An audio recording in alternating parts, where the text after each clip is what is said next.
Hello everyone and welcome to Food Wars. I mean, Attack on Titan. Same thing, really. Anyway, Attack on Titan starts off with a 10-year-old EREN YEAGAR and his dream of freedom from life inside the wall and the war against the Titans. If you haven't seen the show, I warn you, spoilers!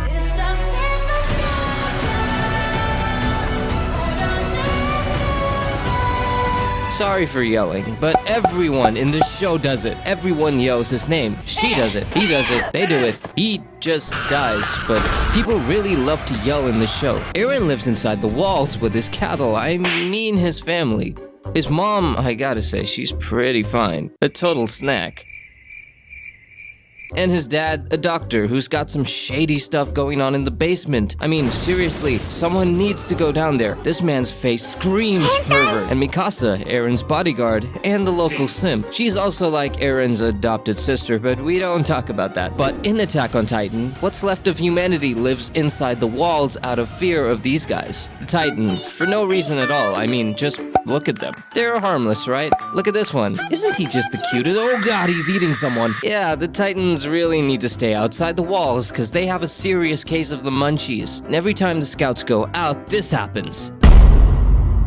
They make it pretty clear in the first episode when this lady comes up to ask about her son named Moses, and they give her his arm. Like, yeah, sorry ma'am, they spit Moses up like the Red Sea. The Titans in the show are a menace. Like straight up, beady-eyed, goofy-looking menaces. They're just horrifying. I mean, look at this girl. Look at its eyes, goddammit. So our main character, Eren, thinks humanity is living like cattle. And in the very first episode, this guy shows up and is like, yeah, damn right, you're food now, yoink. Nobody really knows why Big Boy Titan, or as they like to call him, the Colossal Titan, shows up and breaks the wall. But Eren's mom gets taken out, and not in a good way, so he vows to kill all the Titans. I am serious, he never shuts up about it, never. Boy, I sure do hope he doesn't turn into one.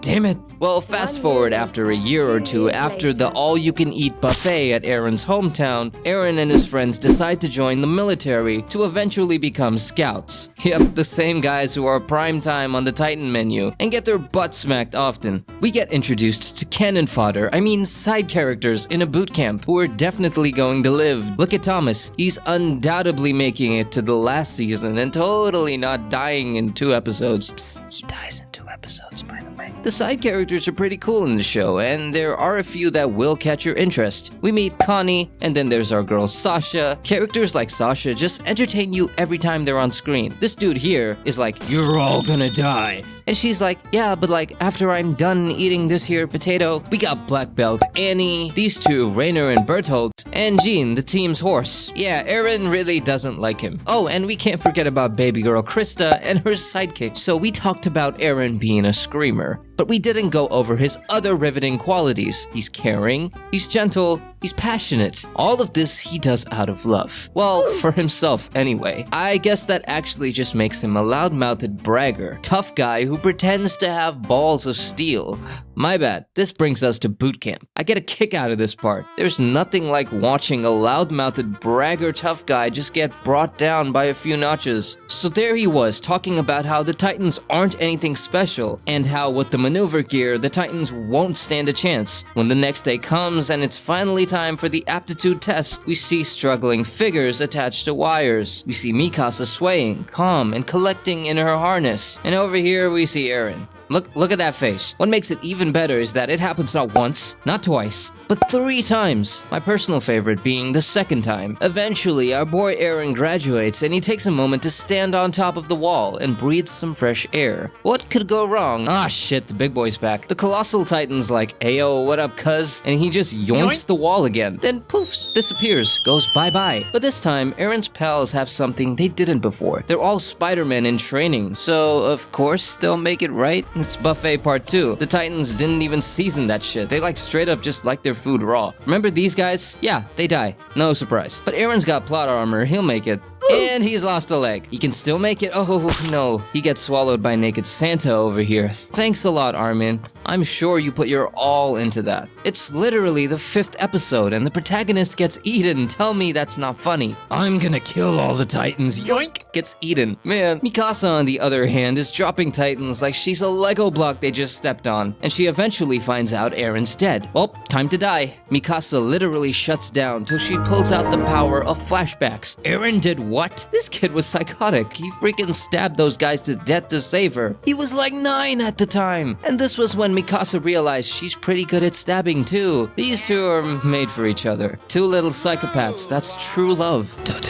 Mikasa regains the will to live because she remembers Eren telling her to fight. Oh, and he also gave her this scarf that she never takes off. Again, where did this kid learn to tie a scarf? What are you trying to do, mummify her? Still, cute though. Just as Mikasa tries to use the anime power of screaming to go Super Saiyan or whatever, the Chad Titan pulls up and bam! Armin's like, I think he's on our side. My guy, look at those abs. Of course he's on your side. Oh damn, look at this Muhammad Ali Titan over here. He's getting ready to throw down. Whoa, One Punch Titan over here. He mows down any of the Titans in his path. So there's this whole plot line with the team where the mysterious Titan becomes a distraction so they can get into the supply closet because they're out of gas for their air scooters or whatever. But the only thing I'm concerned with is how they don't know it's Eren. Look at this thing. It hates Titans. Yeah. Wasn't there another character who hated Titans? Oh yeah, Eren. I mean, the dude goes ham and slams a Titan around by biting its neck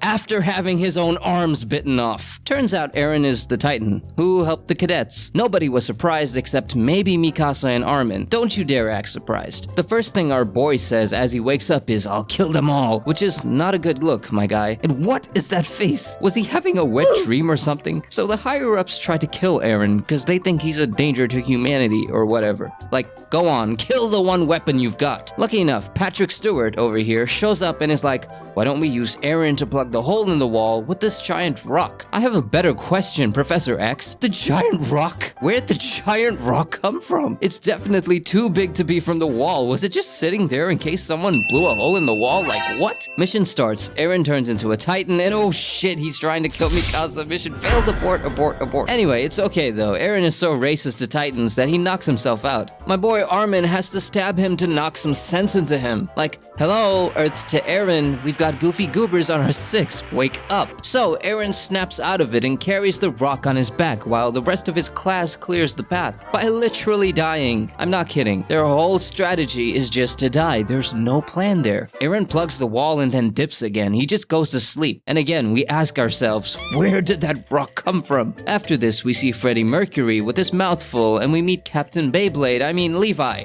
Okay, calm down.